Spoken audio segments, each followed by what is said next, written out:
Exploring the deep ocean off the coast of Florida, Mike Barnette and his team have just spotted something exhilarating. They're in the water today to try and solve an enigma that began 76 years ago, and maybe this is the breakthrough they need. Back in 1945, aircraft went missing in the skies of the mysterious Bermuda Triangle. And, astonishingly, it looks like Barnette and his crew may have found out what happened to them. Experts made a crucial sighting that might untangle a 76-year-old Bermuda Triangle mystery. What a discovery that would be, as it's a mystery that's baffled people for decades now. It all started on December 5, 1945, when a team of 14 men, a mix of Marines and U.S. Navy regulars, hopped into 5 Avenger aircraft. Flight 19, as this convoy of planes was known, set off from a Florida naval base for what should have been an unremarkable journey. As it turned out, the trip proved anything but ordinary. This mission should have been perfectly safe and routine, but somehow it ended in horrific tragedy. Not one of the 5 Avenger planes of Flight 19 made it to their final destination. And when the Navy sent out a rescue plane to look for these missing aircraft, it too disappeared. Something very strange was going on. The disappearance of Flight 19 is just one of many mysteries said to have occurred in this particular part of the world. The Avengers had gone missing in the Bermuda Triangle, a zone of the Atlantic Ocean famous for all the wrong reasons. Folk believe that ships and aircraft entering this area stand a strong chance of never making it out again. Flight 19 is one of the most high-profile disappearances attributed to the Bermuda Triangle, but it's far from the only one. Still, any discoveries related to this specific case could prove hugely important in helping us to understand the place. That's why Mike Barnette and his team must have been so excited when they saw what looked like an Avenger at the bottom of the sea. But strange occurrences have been linked to the Bermuda Triangle for centuries before Flight 19's disappearance. Even Christopher Columbus experienced something weird there on his fateful first journey to America. As he navigated through the zone near Florida, a flame of fire apparently shot down from the sky and into the sea. It was probably a meteor, but what a shock that would have been. That wasn't the only thing Columbus noticed as he passed through the area. Several weeks after the probable meteor encounter, for example, he saw a sort of unusual glow above him. His compass was going haywire, too. For centuries, then, the Bermuda Triangle has seemed to be a place where strange and inexplicable things occur. And this may not have gone unnoticed by another famous person from history. When William Shakespeare was writing his play The Tempest, it's argued he took inspiration from real-life accounts of disappearances from the region. Regardless of whether or not Shakespeare did reference the Bermuda Triangle in The Tempest, the area didn't really become famous until the last century or so. But during World War I, a high-profile incident occurred that grabbed people's attention. An American Navy vessel known as the USS Cyclops went missing in the area and was never seen again. A massive search and rescue operation proved in vain. The vessel had vanished, leading the President of the United States himself to comment on the astonishing incident. Woodrow Wilson once said, "Only God and the sea know what happened to the great ship." And this wouldn't be the last mysterious disappearance to occur in the Bermuda Triangle. Several ships and aircraft went missing in the years following the Cyclops incident, but perhaps the most baffling of them all was what happened to Flight 19. In December 1945, the 5 aircraft that constituted Flight 19 took to the skies from the Fort Lauderdale Air Base in Florida. Their mission was a simple one. They were just undertaking dummy bombing runs. 4 of the Avengers carried 3 men, the 5th contained only 2. And as these servicemen were all members of either the Navy or the Marines, they were certainly experienced flyers. Leading them was Lieutenant Charles C. Taylor, a man who'd seen lots of air combat throughout World War II. So, the planes set out at a little after 2 p.m.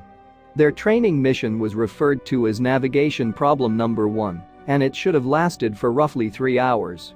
But while there was nothing about the operation that seemed particularly problematic, things would soon go very wrong. The flight plan the planes intended to follow formed a triangle. They would set off from Fort Lauderdale and make their way east to an area known as Hen and Chickens Shoals, the planned site of their bombing run practice. From there, they'd go north and pass above Grand Bahama Island before finally heading back to where they had started. The mission started out well, with the 5 airplanes quickly making it to Hen and Chickens Shoals without any issues and dropping their dummy explosives. They then changed direction as planned, setting off in a northerly direction towards the next point in the triangle. But this is when the operation began to inexplicably fall apart. No one knows why for sure, but during this leg of the journey, Lieutenant Taylor came to believe that his plane's compass had stopped working properly. He was sure that Flight 19 had slipped from its planned path and was now heading the wrong way. And things got even worse when terrible, stormy weather suddenly materialized. A transcript from one of the pilots speaking on his radio captures the sense of confusion that had come to engulf Flight 19. Communicating to the people back on the ground, this man remarked, "I don't know where we are, we must have got lost after that last turn." At about this time, another Navy man was piloting an aircraft in the skies close to the Florida shoreline.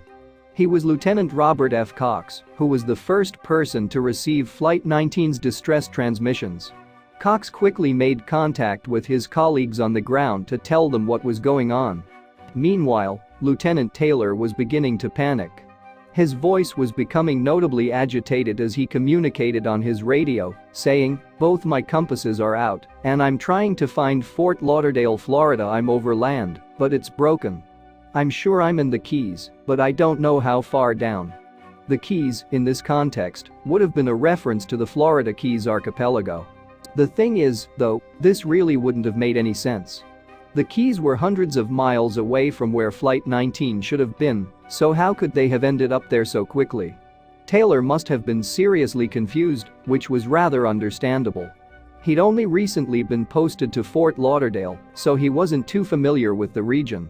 Taylor's seeming confusion made a bad situation even worse. When airplanes lost their way over the Atlantic Ocean, protocol dictated that pilots should head toward the setting sun. This would take them west, in the direction of land. Taylor, though, had misread Flight 19's positioning so badly that he had traveled northeast. Flight 19 was heading away from land, now a fact that hadn't gone unnoticed by some of the other pilots. One of them, for instance, was heard to remark, "Damn it, if we would just fly west, we would get home." This man, of course, would have still have been obliged to follow his superior Taylor. Eventually, Taylor relented and was convinced to change course. The plane set off westward, towards land and safety, but then something happened. A little after 6 p.m., Taylor changed his mind again. Speaking on the radio, he said, "We didn't go far enough east. We may as well just turn around and go east again." This bizarre decision would prove fatal in the end. The other pilots of Flight 19 were presumably horrified by the choice, and it's even believed that one of the planes may have ignored the order and set off on its own. The rest, though, stuck with Taylor and flew east. And with land nowhere to be seen and fuel supplies dwindling, it became clear that disaster was approaching. Taylor ordered his men to prepare to crash into the sea, saying, "All planes close up tight. We'll have to ditch unless landfall. When the first plane drops below 10 gallons, we all go down together." Soon after that, Flight 19's radio transmissions went dead. The planes and their pilots were all gone. The Navy sent out a rescue mission right away, with 2 PBM Mariner flying boats setting out at roughly 7:30 p.m. Within 20 minutes, though, one of these aircraft totally vanished, too. The following morning, an even bigger rescue operation was organized to search for the Flight 19 Avengers and the Mariner. For 5 long days, some 300 boats and planes covered roughly 300,000 square miles of ocean. Yet not one of them found a trace of the missing planes. As one lieutenant with the US Navy later remarked, "They just vanished." There were some huge questions about what had happened to Flight 19, but no answers ever really emerged. Even after an investigation into the incident, nobody could fully explain why Taylor and Flight 19 had lost their way so dramatically. Officially, the disappearance would unsatisfactorily come to be blamed on causes or reasons unknown. The disappearance of Flight 19 understandably captured people's imaginations, and it added a dark mystique to the Bermuda Triangle. This term didn't actually emerge until a couple of decades later, when writer Vincent Gaddis used it in a 1964 article. And after that, the legend continued to grow, especially as other planes would go missing in the area over the years. Still, of all the Bermuda Triangle mysteries, Flight 19 is probably the most infamous. And a History Channel documentary shows just how the incident continues to capture the public's imagination. For an episode of the show History's Greatest Mysteries, investigators went out to the region to look for evidence relating to the 5 missing Avengers. Just in case that wasn't an interesting enough premise by itself, the program's producers hired the Matrix actor Lawrence Fishburne to narrate. The episode follows a group of divers searching the waters of the Bermuda Triangle for the Flight 19 wreckage. And, amazingly, they find something promising. As head diver Mike Barnette remarks in the show, "We see this round piece of wreckage with teeth, like for gears. I'm thinking to myself, this looks like a turret. Emotions are running off the chart. Could this be an Avenger?" As it turned out, this wreck at the bottom of the ocean really was an old Avenger. That's an incredible find, of course, but it didn't necessarily mean it was one of the Flight 19 planes. So many aircraft and vessels had gone missing in the Bermuda Triangle, after all, so the identity of this particular downed plane was unclear to begin with. As Barnette put it during a 2021 interview with Today, and that's a real question we don't know yet, because a lot of people don't realize that there are hundreds of aircraft lost off this coast of Florida. With so much previously undiscovered wreckage in the water, it's not a simple task to identify specific aircraft found there. In the 9 decades since 1930, it's said that around 325 airplanes have met disaster in the Bermuda Triangle. And astonishingly, the number of ships is closer to 1,200. With that in mind, it's uncertain whether or not this Avenger is one of Flight 19's missing 5. Even so, the discovery should be celebrated on its own terms, as it's still a big achievement for the investigators. As Barnette said, this potentially might not be one of the Avengers from Flight 19, but it still has a story to tell.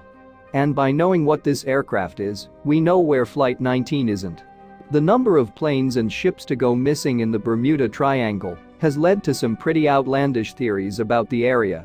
Some people have even suggested that aliens may have something to do with it, though Barnette isn't convinced. Speaking of the extraterrestrial idea on Today, he said, "I rank it with the Easter Bunny and the Tooth Fairy. And perhaps we should stop the Bermuda Triangle myths. Sure, there have been some high-profile disappearances in the area, and the weather can turn bad there in an instant. But the truth is that there's nothing especially unusual or uniquely dangerous about the place." The U.S. Coast Guard has even been compelled to comment on the matter. In a review of many aircraft and vessel losses in the area over the years, there has been nothing discovered that would indicate that casualties were the result of anything other than physical causes. No extraordinary factors have ever been identified, a statement released by the service reads. But while that's all well and good, there are still a huge number of questions about Flight 19's disappearance. Why did Lieutenant Taylor become so confused? Where exactly did the planes crash, and where is all the wreckage? When it comes down to it, we still don't know the details. If the Avenger discovered by Barnette and his team is eventually confirmed as one of the Flight 19 planes, then maybe we'll be closer to an answer. Even if that happened, we'd still be unlikely to know the full story. But while the mystery of Flight 19 may well be an enigma that is never truly solved, researchers believe they've finally determined the tragic fate of the USS Cyclops. Cyclops had been launched in 1910, built for the US Navy as one of 4 Proteus-class ships. But when she disappeared sometime after March 4, 1918, America had been embroiled in World War I. So, her journey from Salvador to Baltimore was part of the war effort, delivering essential manganese ore for steel manufacture. Cyclops had embarked from Rio de Janeiro on February 16, 1918. 2 days later she'd stopped off at another Brazilian port, Salvador. From there, she was due to sail straight to Baltimore, but she then docked at the Caribbean island of Barbados. This was due to concerns that she was sitting too low in the water. At Barbados, however, concerns about the ship seemed to have been resolved. So, she resumed her journey to Baltimore on March 4. Her journey should have taken 9 days, meaning that she should have docked at the American port around March 13. But as we know, she never made it, vanishing somewhere north of Barbados in the infamous area known as the Bermuda Triangle. Before we explore the mystery of Cyclops' disappearance further, let's find out a little more about the ship. Cyclops was one of 4 ships of the Proteus class, all of which had been designed to carry coal. The first was named Proteus, which was launched in September 1912 and commissioned into the U.S. Navy in the summer of 1913. The other 2 Proteus-class vessels were Jupiter, launched in August 1912, and Nereus, whose launch came in April 1913. Interesting, 2 of Cyclops' sister ships had something specific in common with the doomed ship. These were Proteus and Nereus, but we'll come back to exactly what bound them all a little later.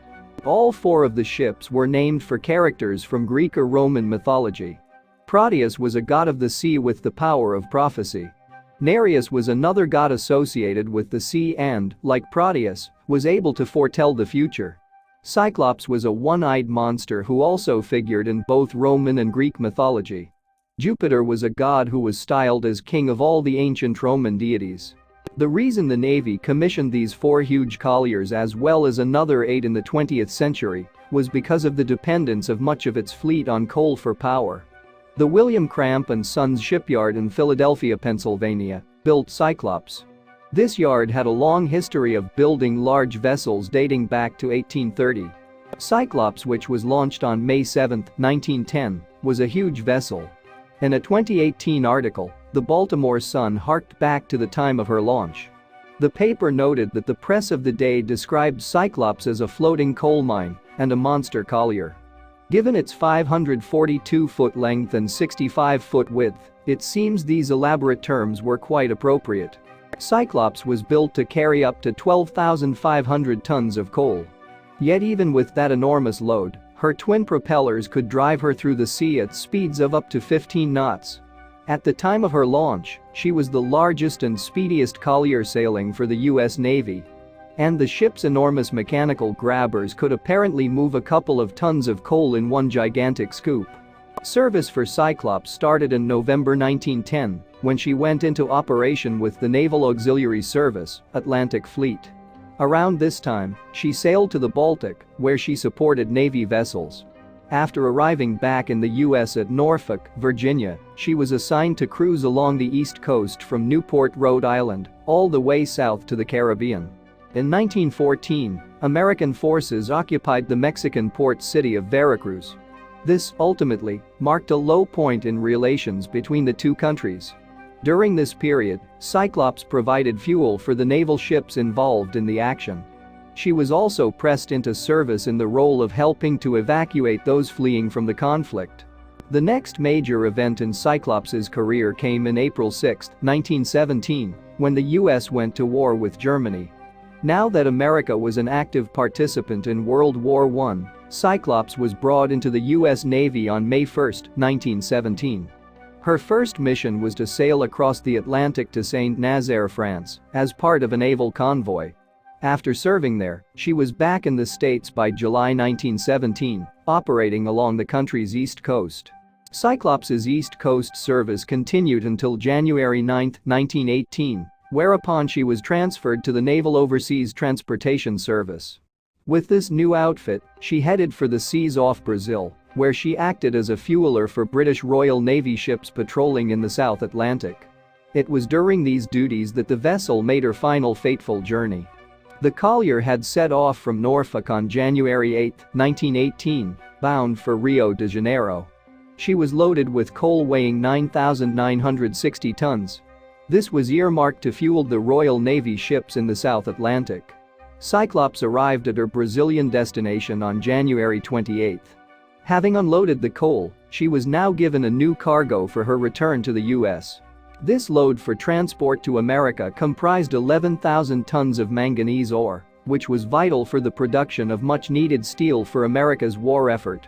This was something of an unusual load for the crew of Cyclops. They were more used to carrying coal, which was lighter and less dense. After spending a fortnight in Rio unloading and reloading, Cyclops embarked on February 15, 1918. Her final destination was Baltimore, Maryland, but she would end up making 2 stops on her journey. The first of these stopovers occurred on February 20th, when the ship docked at the Brazilian port of Salvador. After a 2-day stop in Salvador, Cyclops went out to sea again. This time, the initial plan was to head for Baltimore with no more interruptions to the journey. However, the collier did make another stop, this time at the Caribbean island of Barbados. At the time, this was part of the British Empire. It seems that Cyclops's skipper, Commander Worley, made this unscheduled port call because of concerns that his ship was lying too low in the water. Indeed, it's been reported that the water was above the plimsoll line. This is a mark running around a ship which represents the furthest depth that the vessel may legally go underwater. Any concerns the captain had about Cyclops seem to have been overcome during this unscheduled Barbados stop on March 3, 1918. Having taken aboard more supplies including a ton each of flour and meat, as well as 1,000 pounds of vegetables, the collier set off again for Baltimore. The date was March 4, 1918. Cyclops was now something over 2,000 miles from her planned final destination of Baltimore, which she was due to reach around March 13. As we saw earlier, the ship sent one final message, simply saying, "Weather fair, all well." But there was also word that one vessel had seen Cyclops on her final journey. That vessel was a molasses tanker, the Amolco. But her captain later completely contradicted reports that he'd seen the vessel. Indeed, the one certain and grim piece of information about Cyclops and the 306 souls aboard her was that she didn't arrive at Baltimore as scheduled. The ship was never seen again. 2 years after Cyclops vanished seemingly into thin air, Santa Fe magazine published an article about the mystery. The magazine's reporter wrote, "Usually a wooden bucket or a cork life preserver identified as belonging to a lost ship is picked up after a wreck. But not so with the Cyclops." The Santa Fe article continued, "She just disappeared as though some gigantic monster of the sea had grabbed her, men and all, and sent her into the depths of the ocean. And the suddenness of her destruction is amplified by the absence of any wireless calls for help being picked up by any ship along the route." And just to add a little more spice to this intriguing mystery, Cyclops disappeared in the Atlantic Ocean, north of Barbados, in the area known as the Bermuda Triangle. This stretch of water, of course, is much loved by conspiracy theorists. Indeed, it's been claimed that it's seen more unexplained disappearances of vessels and planes than any other place on Earth. The mythology of the Bermuda Triangle can be traced back to 1950. This was the year when the Miami Herald published a piece by a writer called Edward Van Winkle Jones. He listed a series of ships and planes that had disappeared without a trace in the area, also referred to as the Devil's Triangle and Hurricane Alley. In the following years, other writers piled in, adding to the sinister enigma of the place. And if you enjoy strange mysteries, then you'll be bowled over by the unfortunate fate of 2 of Cyclops' sister ships. You'll recall that Cyclops was one of 4 Proteus-class colliers built in the early 20th century. She was the second to be launched, with the other 3 being Proteus, Jupiter and Nereus. Both Proteus and Nereus supposedly disappeared within the limits of the Bermuda Triangle during World War II. Proteus sank along with all 58 of her crew, sometime around November 25, 1941. This is thought to have happened in the Caribbean Sea. It's believed that she was overcome by stormy weather. Nereus was lost a couple of weeks after Proteus, at some point past December 10, 1941. She had been sailing from St. Thomas, one of the Virgin Islands in the Caribbean. She'd been holding a cargo of bauxite ore when she disappeared. Like Cyclops and Proteus, no trace of the ship was ever found. The assumption was that she'd fallen victim to a German vessel, but this has never been confirmed. Certainly, the loss of 3 U.S. Navy ships from a class of just 4 would seem to confirm something ominous about the Bermuda Triangle. But it's worth pointing out that there are plenty of skeptics who deny that anything particularly strange happens there. And many of them are eminent researchers from prestigious organizations. U.S. Coast Guard records show that the number of ships lost in the Bermuda Triangle isn't disproportionate, given the amount of traffic the area sees. And Lloyd's of London, a major marine insurer, doesn't charge higher premiums for ships traveling through there. Considering that this institution has commercial interests at stake, if it believed the Bermuda Triangle was especially dangerous, it would certainly be However, even if we discount the potentially hazardous influence of the Bermuda Triangle in the disappearance of Cyclops, we're still left with a baffling mystery. In fact, a wide range of theories have been posited to explain the Collier's perplexing vanishing act. These theories range from the highly unlikely to the entirely plausible. Let's start with the least likely. That honor probably falls to the idea that the ship might have been attacked and sunken by a giant octopus or squid. Perhaps it would have been serendipitous for a ship named after a one-eyed giant to be lost to a sea monster.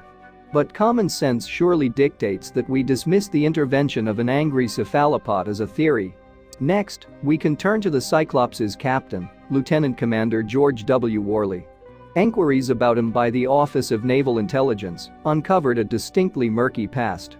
Worley had actually come from Germany and had initially been named Johann Friedrich Wichmann. He deserted a ship he was a sailor on in 1878, disembarking at San Francisco. 2 decades later, he had taken on the name of Worley and was running a bar in San Francisco. Worley became a merchant ship's captain and may have been involved in opium smuggling. Somehow, he managed to become an officer in the Naval Auxiliary Reserve in February 1917. But it wasn't so much Worley's colorful past that people were concerned by. Rather, it was his personality when captaining the Cyclops. Worley was alleged to be an extremely difficult man to get along with. He was said to have an explosive temper, once supposedly chasing a junior officer around the ship with a pistol. He was also an eccentric, given to touring his ship in his underwear, sporting a hat and a walking stick. And it seems he was deeply unpopular with at least some of the men under his command. Indeed, there was reportedly a mutiny at one point. The captain, though, ruthlessly suppressed this. One officer named Conrad A. Nervig had served with Worley on the Cyclops. He, however, survived because he left the Collier at Rio. In a 1969 interview with the U.S. Naval Institute magazine Proceedings, Nervig said Worley was a gruff, eccentric salt of the old school, he was a very indifferent seaman, and a poor, overly cautious navigator. Unfriendly and taciturn, he was generally disliked by both his officers and men. But the really serious charge against Worley was that he was actually an enemy collaborator. Among the passengers aboard Cyclops during her last journey was the American Consul General to Rio de Janeiro, Alfred Gottschalk. This man, it's been alleged, was a German sympathizer. So, some people believe that he and Worley handed the ship over to the Germans. No evidence, however, has ever been produced to support this theory. Returning to more evidence-based theories, it's worth noting that Cyclops was using only one of its 2 engines during her last trip. The other one was actually inoperable due to a damaged cylinder. And then there was the weight of the ship. She carried unfamiliar cargo, manganese ore rather than the usual coal. This load may have been prone to movement, unbalancing the ship.